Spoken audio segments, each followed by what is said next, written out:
Friday, so I hope those of you who have an interest have had a chance to at least review them.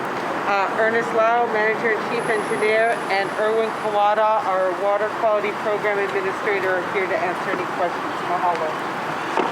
Well, thank you everybody for joining us again today. It seems like, unfortunately, we meet this often, and that's never a good thing that we have to meet like this. But before we get started, I just wanted to just say I really appreciate the community support. I've heard different things said about me, you know, things like "in Ernie we trust" or other things like that. I just want to tell everybody, please, I appreciate that, but I am just another person like anybody else. I'm a human being. I have to get up in the morning. I do take my dog for a walk, and I come to work, and my life has been in public service, and we're just doing our job. And I just want to say that it's an honor to work with the over 550 members of the Honolulu Board of Water Supply, the men and women of the Honolulu Board of Water Supply. Each year we deliver over 50 billion gallons of clean, safe, pure, fresh water to our community to meet this island's needs. So. And this effort on Red Hill, I am by no means the only one doing this. Mr. Erwin Kawata to my left, he's been with me for the last 8 years, and I think I've said this before, I keep on saying it. I really appreciate Erwin, head of our Water Quality Division, because the Red Hill issue is highly technical and very complicated. So it's really difficult to convey some complex concepts and ideas and information to the general community. We've been doing our best to try to make it understandable. But Erwin, thanks to Erwin, and his efforts with our team.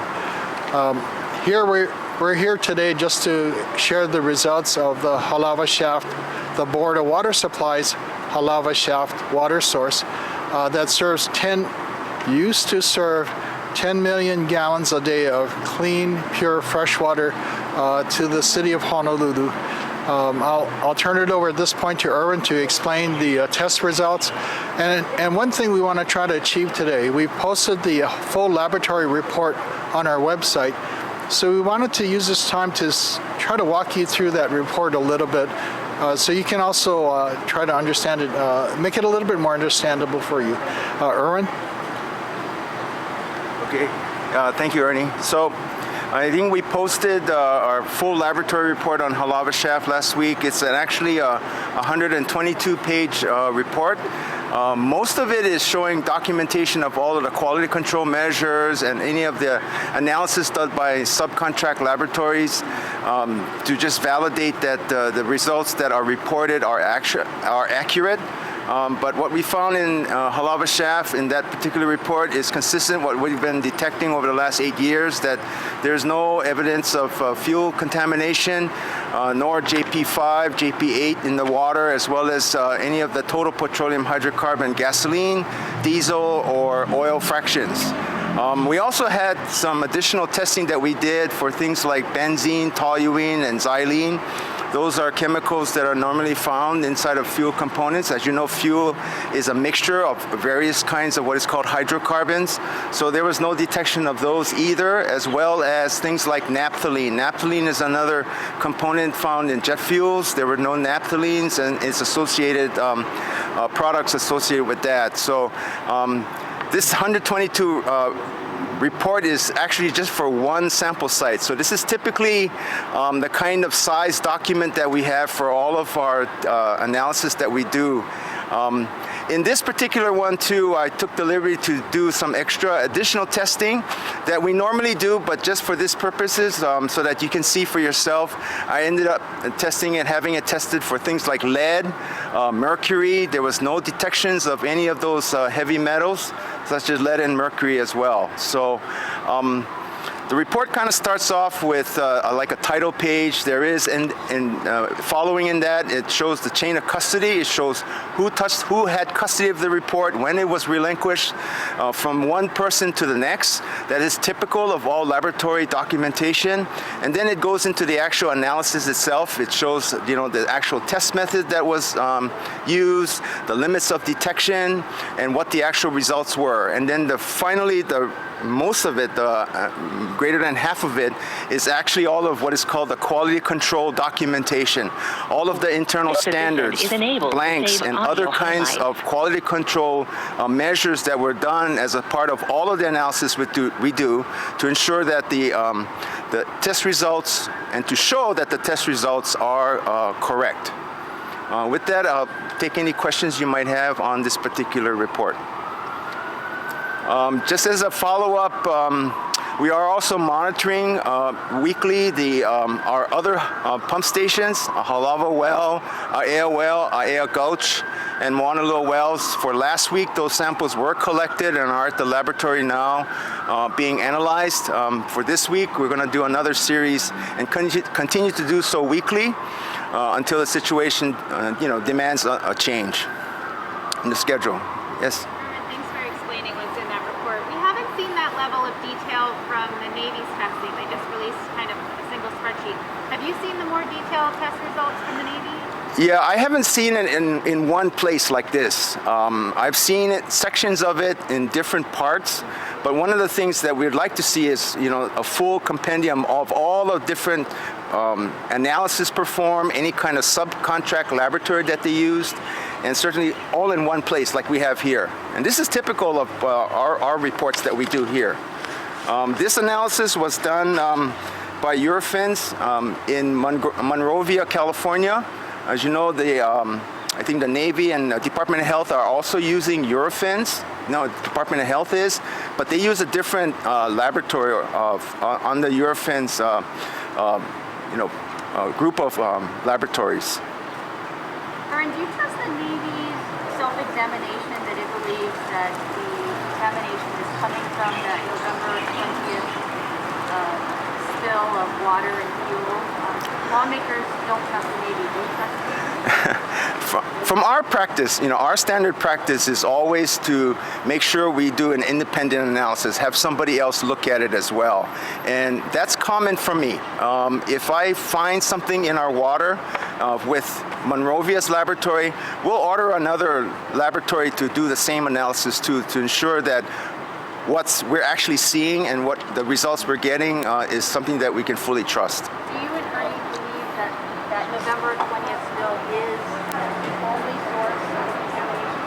Ernie, can you repeat the question, because we're streaming this online too? Oh, okay. Before you respond.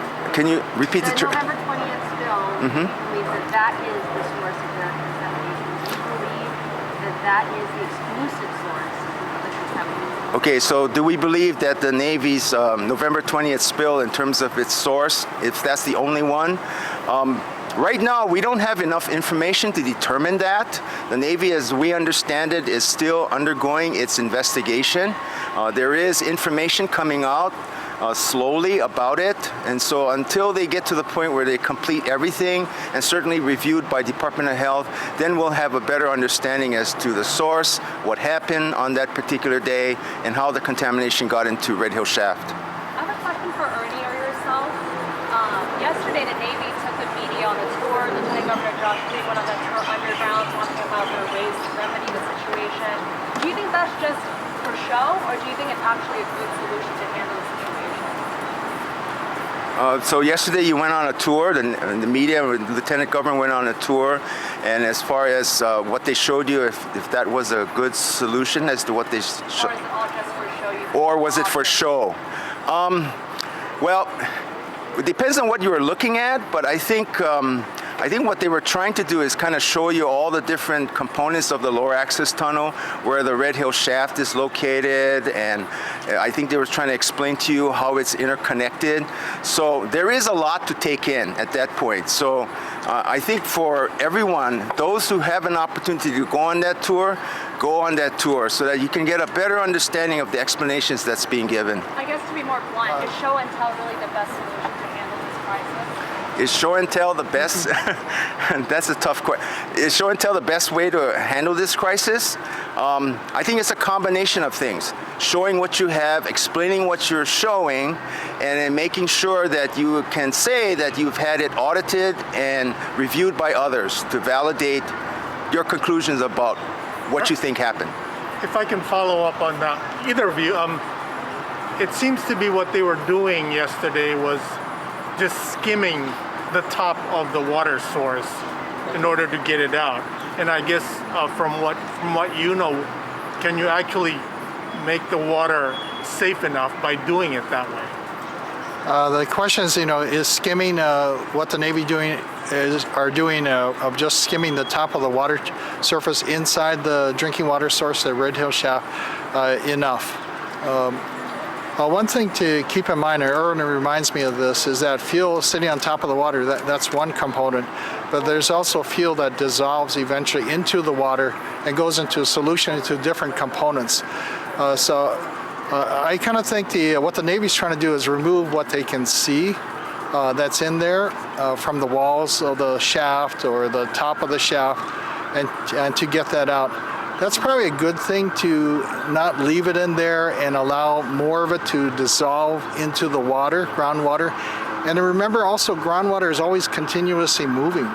So it never just sits in that shaft. It's flowing through that area. And the question now is where is the contamination from that leak or leaks headed to in the groundwater as it moves across the valley or further down the hill toward the ocean?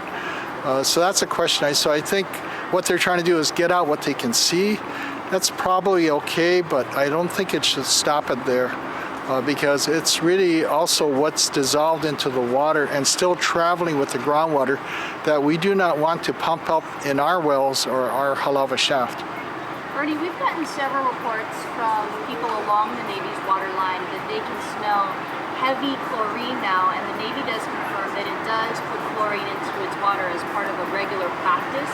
Is it normal to smell heavy chlorine in water, and does the Board of Water Supply put some chlorine in its water? Number one, we do add chlorine to our water for disinfection, and that's a requirement. We don't know how much the Navy is actually putting into their water. Unless, Erwin, they've told you how they're dosing their water. Typically for us, it's around 0.2 parts per million. 0.2 ppm is our dosage rate. Should people smell chlorine in their water? Is that normal just based on a smell test? Well, if it's at a high enough dosage, they'll start to smell chlorine. Much like when you go to the swimming pool, where if they're using chlorine, you can smell it in the swimming pool water. Erwin, you want to add anything to that? Can over-chlorinating water cause... I'm really sorry. We're trying to follow up with repeating the questions, but we're not doing a good job of that. Yeah. So can you get a reaction from an over-chlorination? An over-chlorination. Okay, number one, on chlorination is concerned. Okay, for the Board of Water Supply system, typically we have tried to keep the amount of chlorination that we perform only what it's needed. All right, one of the things that's of value to us is not only the safety of the water, but the aesthetics of that water. Now, the regulations have become much more stringent over the last 20 years. And so in response to that, we've had to increase the amount of chlorine that we put into our water system compared to 20 years ago. So for many people that have experienced that, some of them are going to notice more chlorination or amounts of chlorine in the water. But we're still very much way below what you might find in other cities and that is being added to the water, yeah, just to preserve aesthetics. So I understand that the test results at this time don't indicate that contaminated plume is traveled across the valley yet and hit the Halawa Shaft. But is the Board of Water Supply system connected to the Navy system in terms of the distribution system and piping? Okay. Overlaps somehow. So is the Board of Water Supply's water system connected to the Navy's pipeline system? The answer is no. We operate... Actually, Aaron, we do have emergency connections that the Navy has requested over the years. Some of it go back to the 1940s to supply backup water supply in case they need it. And how secure are those? At these connections, they all have backflow prevention devices, or devices that prevent the the flow to our backflow into our system to contaminate. I should not use the word contaminate our system, but that it might allow the water in the Navy's water system to get back into the BWS system. We do have one large connection that has a closed gate valve that is not been opened, so that is preventing water from getting back into our system. Have those been checked recently? The backflow prevention ones, yes, we have checked. Actually, this Wednesday, the Congressman Kahele has invited me to take the same tour of the Red Hill facility like you folks have been there to see for myself what they're doing at the Red Hill Shaft. When I go there, I'm going to go take a short walk to look at the valve to make sure it's still closed. What else are you looking for on that tour? Do you think that would be significant for this investigation? I know the Navy keeps on referring to the November 20th, and more recently, they mentioned something about December 6th or 7th. There was an incident May 6th of this year, which was a break of a pipeline in that lower access tunnel. That fuel, gushed out of that pipe. So I do want to go with the congressman actually to look at that location. We got the forensic report from the Navy, which was heavily redacted, including the photos. So I just want to see it for myself, what it might look like, and ask them how far did the fuel travel down the lower access tunnel. Remember, the lower access tunnel and Red Hill Shaft are connected in that same tunnel. And the infiltration gallery for the Red Hill Shaft is actually kind of underneath the lower access tunnel where the fuel pipelines are located. Can you explain what an infiltration gallery is? So it's much like our Halawa Shaft. We have, if you haven't been there, even though it's shut down, we could possibly arrange for you to go in there yourselves. We've provided photos. What it is when they built the shaft, these types of skimming tunnels, or what they call Maui type tunnels, they dig a tunnel that's actually fully submerged all the time. It's actually into the water table, and it's horizontal, and it's dug into the rock. It allows water to percolate in from the lava aquifer that contains the water into this tunnel, and this tunnel is connected to a area where the pumps are located to pump it out into the system. So that infiltration gallery is an important feature of these shafts. If you look at the map, in that 2010 study on the treatment that the NAVFAC did, there's actually a diagram, figure 1-1, I think it was, and it does show the alignment of that infiltration gallery in relationship to the lower access tunnel for the Red Hill fuel facility, which carries the pipelines and drain systems for that facility. Just to clarify, while the latest results you got Friday are all looking good, we're still at the possibility that the BWS water can be contaminated from the November 20th spill, the May spill, or even earlier. Yeah, Manolo's question is, there's a possibility that the Board of Water Supply source like Halawa Shaft could be contaminated in the future because of the spills on November 20th or May 6th.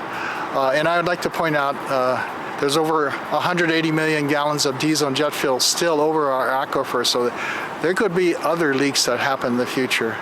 But I mean, just from the previous spills we know of. We haven't picked up anything from monitoring over the last 8 years, testing, like Erwin said, for petroleum products in our drinking water. But it doesn't mean that the underground aquifer, that a contaminant plume may not be moving toward us. And that's why we took the precaution of shutting down stop pumping, because we felt that if we kept on pumping, we would only tend to draw it faster, especially with Red Hill Shaft no longer pumping, and also the Navy's not pumping their Aiea Halawa Shaft, which is on the same side, the Ewa side of Halawa Valley as we are. I have a clarification question. You said you folks will continue to test weekly. Is it just the Halawa Shaft? We'll test all of the 5 wells on a weekly basis and put those reports up on our website. That's Halawa Shaft, Moana Loa wells to the east, and to the west are also our Halawa well, Aiea well, and Aiea Gulch wells. You're welcome. What's the latest monitoring well data you've received from the Navy? What's the date for when that was taken? The question was, what is the latest monitoring well data that we received from the Navy's monitoring wells or test well network around the Red Hill Fuel Facility? I'll let Erwin answer that question. The latest results available on Department of Health website is for third quarter of this year.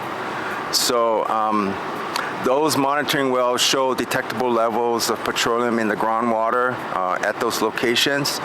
There are several monitoring wells that don't show any, but the primary ones underneath the tanks still continue to show petroleum contamination in the groundwater. Also, you said before that the Navy sent a request to the Board of Water Supply to start using the Board of Water Supply's water. Can you give us an update on where that is? About a month ago, actually it's almost a month ago, around November 16th, we received a request from the Navy to open up the emergency connection, which is metered and has a backflow device located to supply the Manana housing area. They indicated they had a problem with a breakdown of their pump that normally pumps water to that area. So they asked that we start giving them water from the BWS water system from November 16th. This is about 2 weeks before this whole situation broke loose. That connection is still open, but we've been in discussion with the Navy to encourage them to fix their pump. As soon as it's fixed, we want to shut down and secure that connection. I've heard from several residents in Manana housing that they're noticing some problems with their water, a sheen, a chemical smell. Have you guys gotten any of those complaints, and if so, what does that indicate? We got some of those calls too by phone.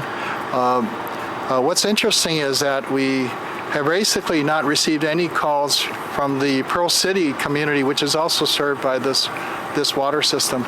In fact, when I first learned of that over the weekend, we contacted our base yard, which is fed off of that system and actually located very close to the Manana housing area. It's right behind Wendy's and across from Walmart in that Pearl Highlands area. And they had no problems with their water, could not detect any smell or odor or sheen on the water. Our water is served through one master, what we call a master meter, that would provide water to their whole community of that Manana housing. So when our water passes that meter, we don't know what conditions the water encounters in their pipes and in their system on their side. So Christina, that's the best I can explain to you, that we don't really test in that area. I did ask Erwin, as a precaution, to go and test our two sources that supply that water system, and he's working on getting that done. The samples taken this week. To clarify, are you saying that the Board of Water Supply's water, the source of the water, is good, but perhaps there's a problem with the Navy's pipes? And Christina, I don't know what's happening on their side of the system. And also, with these complaints, I don't think we've seen actually a sample because it's their responsibility to go and meet with those residents in their housing area. And I believe they did that, I think it was on Sunday.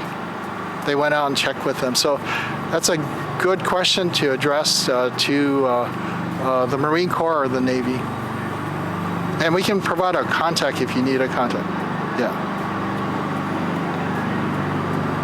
I understand also, that Manana housing was also on Board of Water Supply water in 2020. Can you explain why that is? I don't recall what happened in 2020, but occasionally they have problems with their pump on their side of the system, and they need water for their families that are served in that community. Let's wait a little bit. Yeah.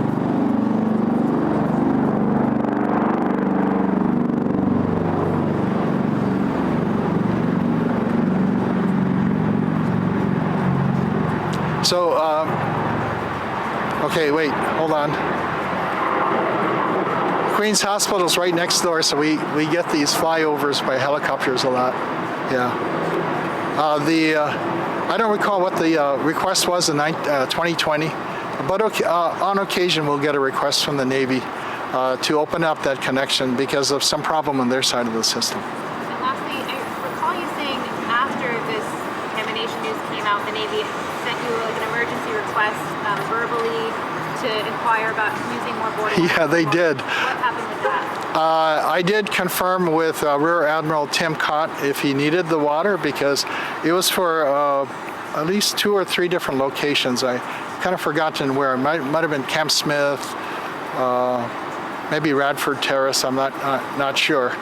I did reconfirm with him, and he said he does not need Board of Water Supply water at this time. I did have a question, I'm not sure from where, about can the Board of Water Supply supply the entire Navy Joint Base Pearl Harbor Hickams water supply? And the answer is no. Their water usage, I think, is on the order of between 18 to 22 million gallons a day. But remember, Board of Water Supply right now, we've just turned off about 12 million gallons of source capacity right now. So it would be very difficult to be able to supply Joint Base Pearl Harbor Hickams water demands and still provide good, dependable service to our community. When can we expect the next set of results from you guys? Erwin? It should be by early next week. Yeah, by early next week. So look at our website, boardofwatersupply.com, and we tried to make it real easy to get to that information. I think we have a tab or a button for Red Hill, and just pick. I don't think it's necessary for us to hold a press conference on these reports. However, if we do find something, we will be sure to call all of you right away. Yeah. Thank you, Christina. Any other questions? If not, thank you everybody for coming out and to continue to provide coverage on this important issue. Our position still we maintain is that the fuel needs to be removed immediately and stored elsewhere so as to eliminate the risk of further contamination of our aquifer. Thank you.